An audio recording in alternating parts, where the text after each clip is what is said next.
সমগ্ৰ ভাৰতবৰ্ষতে কংগ্ৰেছৰ যথেষ্টখিনি ভাল ৰাইজে কংগ্ৰেছৰ প্ৰাৰ্থীসকলক আৰু ইণ্ডিয়া জোঁটৰ প্ৰাৰ্থীসকলক ভোটদান কৰিছে আৰু প্ৰথম পৰ্যায়ৰ নিৰ্বাচনৰ পিছত সমগ্ৰ ভাৰতবৰ্ষৰ লগতে অসমতো যি 5টা লোকসভাত নিৰ্বাচন হৈছিল পাছতে আমাৰ প্ৰাৰ্থীসকলে যথেষ্ট ভোট লাভ কৰিছে ৰাইজৰ আশীৰ্বাদ লাভ কৰিছে।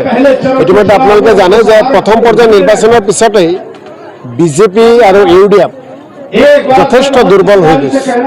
গতিকে আমি অসমত পূৰ্বতকৈ বেছি আসন লাভ কৰিম। পূৰ্বত যিমান লোকসভা গৈছে যিমানকেইটা পাইছে সকলোতকৈ বেছি ফলাফল এইবাৰ হ'ব। সকলো মানুহে এটা কথাই বিচাৰি আছে নৰেন্দ্ৰ মোদীক দিল্লীৰ পৰা বিদায় দিব লাগে।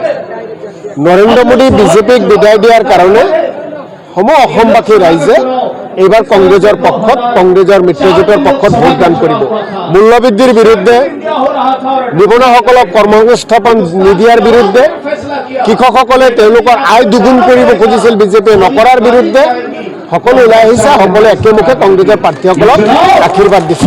গতিকে আমি এইবাৰ নিশ্চিতভাৱে আশাবাদী যে আমাৰ প্ৰাৰ্থীসকল জয়লাভ কৰিব। বৰপেটা লোকসভাত আজি আপোনালোকে দেখিছে খুব এটা ৰিমোট এৰিয়া বুলি ক'লেও ভুল নহ'ব। এই এলেকাত আমি আহিছোঁ। আমাৰ সকলো বয়োজ্যেষ্ঠ ব্যক্তিসকলৰ পৰা আৰম্ভ কৰি যুৱচাম সকলো ওলাই আহিছে আৰু একেমুখে আমাৰ প্ৰাৰ্থী দীপবায়ন ডাঙৰীয়াক সকলোৱে আশীৰ্বাদ দিছে। বৰপেটা লোকসভাতো আমি ভালধৰণে জয়যুক্ত হ'ম নিশ্চিতভাৱে গেৰাণ্টি। কাৰণ আপোনালোকে একেবাৰে শুৱালকুছিৰ পৰা আৰম্ভ কৰি যদি আপোনালোকে বঙাইগাঁৱলৈ খবৰ লয় সকলো ভোটকেন্দ্ৰতে দীপবায়ন ডাঙৰীয়াৰ ভোট আছে। সকলো ভোটকেন্দ্ৰতে আমাৰ কৰ্মকৰ্তাসকল আছে আৰু সকলো ৰাইজে ইতিমধ্যে কংগ্ৰেছ দলৰ প্ৰাৰ্থীক ভোট দিব বুলি আমাৰ কৰ্মকৰ্তাসকলে আমাৰ নেতৃবৰ্গক জনাইছে।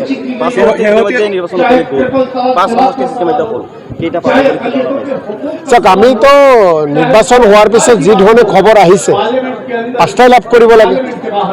নিৰ্বাচনৰ পিছত যি ধৰণে সাধাৰণ ৰাইজৰে হওক বা সাংবাদিক বন্ধুসকলৰ পৰা যি ধৰণে খবৰ লাভ কৰিছোঁ আমাৰ কৰ্মকৰ্তাসকলে ভোটকেন্দ্ৰত থাকি যি হিচাপ দিছে আমি 5টাই লাভ কৰিব লাগে। আমি আশাবাদী। ৰাজস্থান আৰু উত্তৰ প্ৰদেশত এটা দৃশ্যমান হৈছে যে ভোট পাৰ্চেণ্টেজ কম হৈছে 58%। গতিকে এইটো কি ইংগিত বহন কৰে? এইটো এটা বিজেপিৰ পতন ইংগিত। আপুনি ইতিহাসত চাব, আপুনি খুব ভাল প্ৰশ্ন কৰিছে। মই ভাল পাইছোঁ যে উত্তৰ প্ৰদেশত যি চৰকাৰ থাকে আৰু সেই চৰকাৰৰ দিনত যদি ভোট পুলিং পাৰ্চেণ্টেজটো কম হয় সেই চৰকাৰৰ পতন হয়। উত্তৰ প্ৰদেশত বিজেপি চৰকাৰ, গতিকে বিজেপিৰ পতনৰ যিটো আগজাননী উত্তৰ প্ৰদেশৰ পৰা আৰম্ভ হৈছে। বৰপেটাত দীপবায়ন ডাঙৰীয়া আমাৰ কংগ্ৰেছ দলৰ তৃণমূল পৰ্যায়ৰ পৰা গৈ ৰাজ্যিক সেৱা দলৰ মুখ্য দায়িত্বত আছে। একেবাৰে গ্ৰাছ লেভেলৰ এজন ৱৰ্কাৰ আৰু গ্ৰাছ লেভেলৰ তৃণমূল পৰ্যায়ৰ এজন ৱৰ্কাৰ যিজনৰ ফেমিলি বেকগ্ৰাউণ্ডত কোনো মন্ত্ৰী এমএলএ নাই, তাৰপিছতো যেতিয়া দলে তেওঁক প্ৰাৰ্থিত্ব দিয়ে তেতিয়া তৃণমূল পৰ্যায়ৰ লাখ লাখ কৰ্মকৰ্তাসকল উৎসাহিত হয়, ভাল পায়। দীপবায়ন ডাঙৰীয়া গ্ৰাছ লেভেলৰ তৃণমূল পৰ্যায়ৰ কৰ্মীসকলৰ মনৰ প্ৰাৰ্থী। গতিকে আমি এইকেইদিন ঘূৰা-ঘূৰি কৰি আছোঁ। আপোনালোকে দেখিছে 3য় পৰ্যায়তে নিৰ্বাচন আছে। তথাপি আজিৰ তাৰিখত আপোনালোকক স্পষ্টভাৱে কওঁ যে ফণীভূষণ চৌধুৰী দীপবায়ন ডাঙৰীয়াতকৈ বহু কম ভোট পাব। আমি বিজেপি দলক বৰপেটা লোকসভাত কেইবা লাখ ভোটত পৰাজয় বৰণ কৰাম। কিমান ভোট পাব বুলি আশা কৰিছে বা বিৰোধী কোন থাকিব? আচ্ছা, এতিয়ালৈকেতো আমি আশা কৰিছোঁ কমচে কম ইয়াতে 15-16 লাখ ভোট ফুল হ'ব।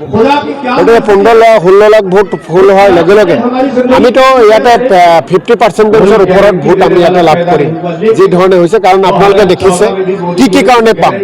মই সংক্ষেপে আপোনালোকক কেইবাটাও কথা ক'ব বিচাৰিছোঁ। বিদেশী খেদিম বুলি কৈ AJP বিজেপিয়ে মিলি বিদেশী অনাৰ আইন পাছ কৰিলে, কা আন্দোলন আনিলে। বছৰি 2 কোটি চাকৰি দিম বুলি কোৱা মোদী ডাঙৰীয়াই 2 কোটি চাকৰিতো দূৰৰ কথা 2000 চাকৰি দিব নোৱাৰিলে। কৃষকৰ আয় দুগুণ কৰিম বুলি কোৱা বিজেপি দলে কেন্দ্ৰ চৰকাৰ ৰাজ্য চৰকাৰ কৃষকৰ কোনো আয় দুগুণ কৰিব নোৱাৰিলে। 23 লাখ নিবনুৱাক কৰ্মসংস্থাপন দিব বুলি হিমন্ত বিশ্ব শৰ্মাই কৈছিল। হিমন্ত বিশ্ব শৰ্মা ডাঙৰীয়াই 23 লাখটো দূৰৰ কথা খালী পদবিলাক তেওঁলোকে পূৰণ কৰিবই পৰা নাই। 23 লাখ দূৰৰ কথা খালী পদ পূৰণ কৰিব পৰা নাই। এতিয়া 32 লাখৰ ওপৰত নিবনুৱা যুৱক যুৱতী আছে। আপুনি যেনেকৈ যায় যি ধৰণে কয় বিজেপিয়ে যোৱা নিৰ্বাচনত যিসমূহ প্ৰতিশ্ৰুতি দিছিল অসম গণ পৰিষদে যিসমূহ প্ৰতিশ্ৰুতি দিছিল কোনো প্ৰতিশ্ৰুতি তেওঁলোকে ৰক্ষা কৰিব পৰা নাই। গতিকে অসমৰ ৰাইজে, বৰপেটাৰ ৰাইজে পৰিৱৰ্তন বিচাৰি আছে, বিজেপিৰ পৰিৱৰ্তন, নৰেন্দ্ৰ মোদী ডাঙৰীয়াৰ পৰিৱৰ্তন, হিমন্ত বিশ্ব শৰ্মাৰ পৰিৱৰ্তন। সেই পৰিৱৰ্তন কৰিবলৈ গ'লে কংগ্ৰেছ দলে পৰিৱৰ্তন কৰিব লাগিব, কংগ্ৰেছে নেতৃত্ব ল'ব লাগিব, আৰু যাৰ কাৰণে দিব্যান ডাঙৰীয়াক কংগ্ৰেছৰ মনোনীত প্ৰাৰ্থী ৰাইজে এবাৰ দিব্যান ডাঙৰীয়াক ভোট দিব।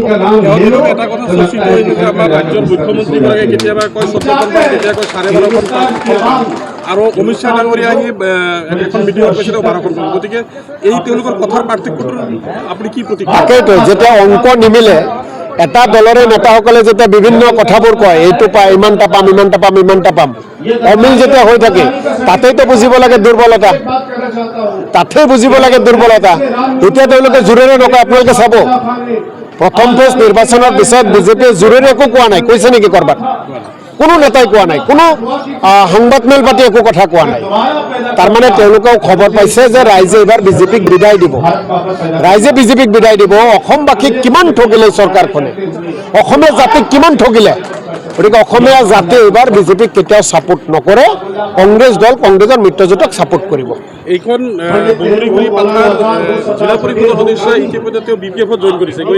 এই প্ৰতিক্ৰিয়াটো আপোনাৰ কি হ'ব? আপোনালোকৰ দলৰ আছিলে? একো নকওঁ, ইয়াৰ ৰাইজেই দিছে, কি ক'ম।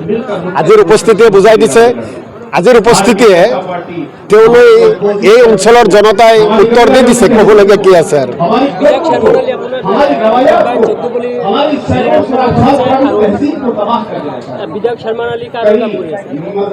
বুজা নাই। বিধায়ক শৰ্মা আলীয়ে কাৰ হৈ কাম কৰি আছে? বিধায়ক শৰ্মা আলী কেৱল নিজক চিনি পায়, বিধায়ক শৰ্মা আলী সুবিধা চিনি পায়। সুবিধাবাদী, স্বাৰ্থবাদী এজন ব্যক্তি শৰ্মা আলী। যেতিয়াই তেওঁৰ সুবিধাৰ কাৰণে বদৰুদ্দিন আজমলক লাগে, তেতিয়া আজমল জিন্দাবাদ দিয়ে। যেতিয়াই তেওঁৰ সুবিধাৰ কাৰণে আজমল গো বেক দিব লাগে, গো বেক দিয়ে। যেতিয়াই তেওঁৰ সুবিধাৰ কাৰণে কংগ্ৰেছ জিন্দাবাদ দিব লাগে, জিন্দাবাদ দিয়ে। যেতিয়াই তেওঁৰ সুবিধাৰ বাবে কংগ্ৰেছ মুৰ্দাবাদ দিব লাগে, মুৰ্দাবাদ দিয়ে। গতিকে নিজৰ সুবিধাৰ কাৰণে সদায় কথাৰ পৰিৱৰ্তন কৰা এজন ব্যক্তিৰ কথা ক'বলগীয়া কিবা আছে নেকি? আপোনাৰ যেতিয়া দৰকাৰ হ'ব, আপোনালোকৰ যেতিয়া দৰকাৰ হ'ব, আপোনালোকক হাতে ভৰিৰে ধৰিব, আৰু আপোনালোকৰ যেতিয়া দৰকাৰ নাই তেতিয়া আপোনালোকক ভৰিৰে মাৰিব খুজিব।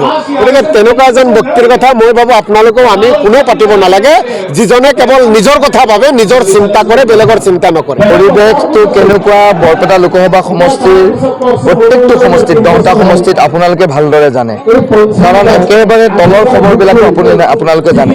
গতিকে ৰাইজে আশীৰ্বাদ দিছে, সকলো জাতি জনগোষ্ঠীয়ে আশীৰ্বাদ দিছে। মানসিকভাৱে শক্তিবন্ত হৈছোঁ ৰাইজৰ আশীৰ্বাদেৰে, আৰু এই সংবিধান ৰক্ষা কৰাৰ যুঁজত ৰাইজৰ যি আশা, সেই আশা পৰিপূৰ্ণ কৰাৰ বাবে নিৰৱচ্ছিন্নভাৱে লাগি গৈছোঁ, যুদ্ধ কৰি গৈছোঁ, আৰু ৰাইজে আগুৱাই দি আছে। গতিকে মানসিকভাৱে যথেষ্ট শক্তিবন্ত হৈছোঁ। মূল যুঁজ মই সদায় এটা কথাই কৈ থাকিলোঁ, কথাটো গণতান্ত্ৰিক ব্যৱস্থাত ৰাইজ হ'ল ৰজা, আৰু ৰাইজে নিৰ্ধাৰণ কৰিব কাৰ লগত যুঁজ হ'ব নে কাৰো লগত যুঁজেই নহয়।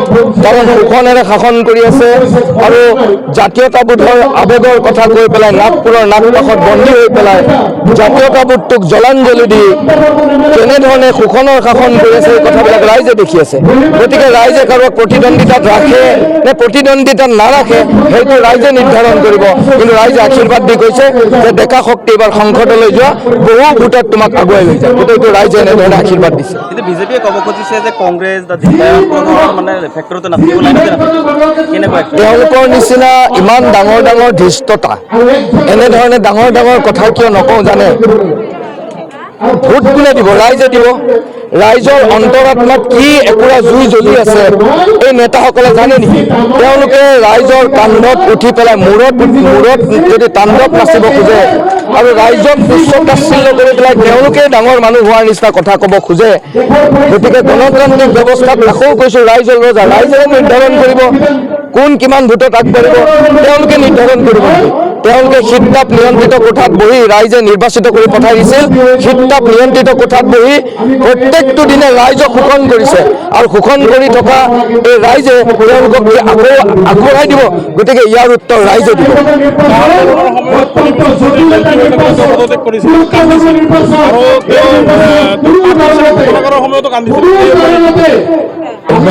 এজন জ্যেষ্ঠ ব্যক্তি শনিবাক সন্মান কৰোঁ কাৰণ ভাৰতবৰ্ষত বহুত ডাঙৰ আমি অসমীয়া সংস্কৃতিৰে ডাঙৰ দীঘলৰ আমি জ্যেষ্ঠ ব্যক্তিসকলক সন্মান কৰোঁ কিন্তু দাদাই এই যি ধৰণে অসম আন্দোলনৰ সময়তো তেওঁলোকে নেতৃত্ব লৈছিল আৰু অসম চুক্তি হৈছিল 855 জন শ্বহীদৰ মূল্যায়ন ত্যাগৰ বিনিময়ত ভৱানীপুৰৰ পৰা খৰ্গেশ্বৰ তালুকদাৰ বৰপেটা লোকসভা সমষ্টিৰ এই সকলোৰ আত্মাই আজি ৰন্ধন কৰা নাই নেকি অসমৰ ৰাইজে আজি কলা কাইন জাপি দিছে অসম চুক্তিক নৎসাত কৰিছে এই অসমীয়া মানুহৰ আত্মাটো তেওঁলোকে ভৰিৰে গছকি অকল ক্ষমতাৰ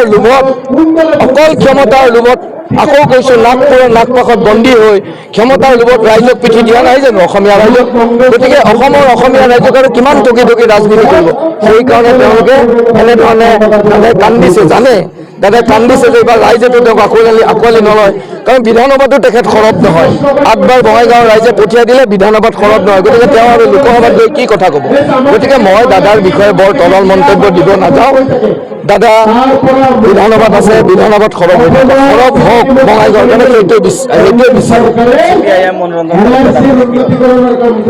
দাদাও এজন জ্যেষ্ঠ ব্যক্তি আজি মনোৰঞ্জন তালুকদাৰ ডাঙৰীয়াৰ পৰিচয়টো বিধায়ক হিচাপে কোনে দিলে সৰ্ব সমষ্টিত মনোৰঞ্জন তালুকদাৰ বুলি যে অসমৰ ৰাইজে চিনি পালে বিধায়ক হিচাপে কোনে দিলে এইটো কংগ্ৰেছ দলে দিলে আজি কংগ্ৰেছ দল বৰপেটা লোকসভা সমষ্টিত এটা বৃহৎ দল বৃহৎ শক্তি আমি বিচাৰোঁ যে দাদাই বিধানসভাত শক্তিশালী ৰূপত অখিল গগৈ ডাঙৰীয়া দাদা আৰু আমাৰ কংগ্ৰেছ দলৰ বিধায়কে ৰাইজৰ হৈ মাত মাতি থাকক আৰু এজন ডেকা শক্তিক আগুৱাই দিয়ক কিন্তু দাদা কিয় এনেকুৱা এটা আকৰগোজ মনোবৃত্তিতে আহিছে যে মোক বিধায়কো মই হ'ম সাংসদতো মই হ'ম তাৰমানে কি ক'ৰবাত ৰাইজে কালি মই বহু জেগাত যাওঁতে কৈছে নাই মনোৰঞ্জন তালুকদাৰে কিবা অলপ বেলেগ ধৰণৰ হৈছে কিন্তু মই বিশ্বাস নকৰোঁ দাদা কাৰোবাৰ এজেণ্ট বা কেনেধৰণে কথা হ'ব বুলি পেলাই কাৰণ আমি গণতন্ত্ৰৰ প্ৰমূল্যবোধৰ যুঁজত আমি সকলোৱে একগোট হৈ যুঁজিব লাগে এতিয়াও দাদাক আমি বিচাৰোঁ বিধানসভাত সৰব হৈ থাকক আজিও মই কৈছোঁ দাদা বিধানসভাত সৰব হৈ থাকক